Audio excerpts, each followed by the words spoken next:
there are lots of recession happening sport, and it was a shocking defeat for Pakistan against India. Now it's not getting even shocking because this has become a routine for Pakistan to struggle against the top teams and lose against the top teams.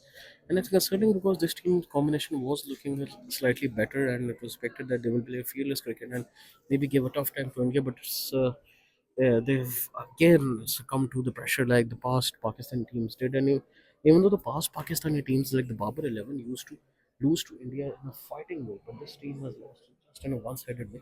And there was not even a single time where Pakistan looked even competitive in this match. They were constantly struggling from ball one. India were dominant. Bumrah bowled well, and Bumrah did concede a bit of runs in the end, but he bowled well. I think Hardik Pandya bowled well. Not once in this match were Pakistan looked to be threatening towards India. And Pakistani batting, if you come to the competition of Pakistan, the batting struggled a lot. Farhan did score 40 odd, but he's consumed too many balls. And Farhan is a player who's known to play aggressive cricket, and he's scored runs at an aggressive strike rate, and he's struggling to score runs effectively in these matches. And we don't need 44 ball 40 from Farhan. We needed at least a good innings, and if he has consumed 44 balls, he should have gone on to score at least 70, 80, a big score of maybe 50, 60 balls, and that would have compensated for the number of balls they consumed. If he could consume 44 balls and score 40 and then get out, then that's a useless innings, and that's a terrible innings in T20 cricket from your opener.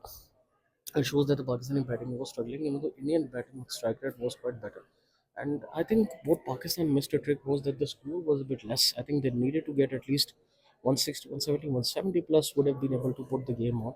Or Pakistan should have gone for the chase, but batting Pakistan struggled a lot. Fakhr Zaman scored 17. Other batsmen also were completely struggling. They were unable to get the runs.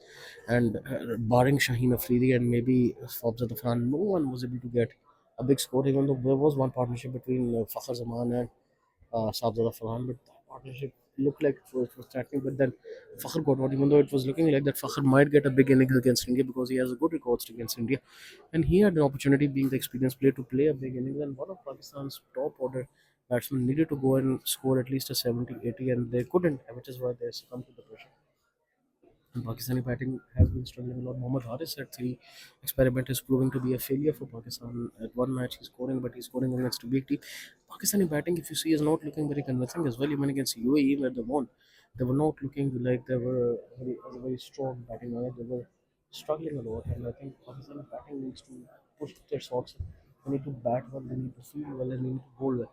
And I think that is what Pakistan needs to improve. And then towards coming towards the bowling, Shaheen managed to get you to 127. I think one thing about what is costing Pakistan is this bowling, and which will keep you struggling in the matches, is that you have to have wicket taking spinners in T20s and wicket taking spinners in Dubai if you want to do well.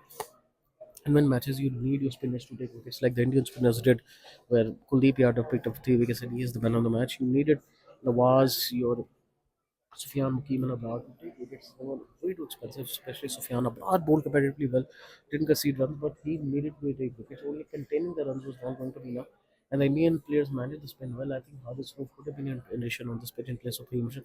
But I think Pakistani spinners need to take wickets. It was disappointing to see the performance of Sufyan because Sufyan Mukim is a talent and he had the potential, and we were expecting him to do well against India, but he was completely taken apart. Even though Kuldeep, on the other hand, bowled really well as compared to Sufyan, he picked up 3 wickets and conceded less runs.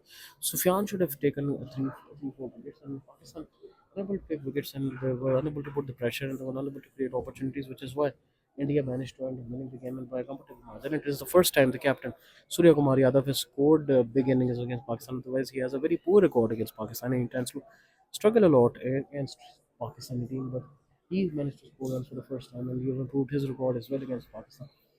Well, no, Pakistan, but Pakistan still has a chance to make a comeback against India. That they will play in the Super Four against India next Sunday if Pakistan manages to beat UAE, which most likely they will. Considering the things are, it is still concerning that we are struggling against the top side. We are only managing to beat the weaker nations, UAE and those things. And though even against those nations, we are struggling and winning by a difficult margin, which is showing that Pakistan team is really lacking a lot. And the T20 team, obviously, they don't need to do blind slaughter. They need to do calculate slaughter.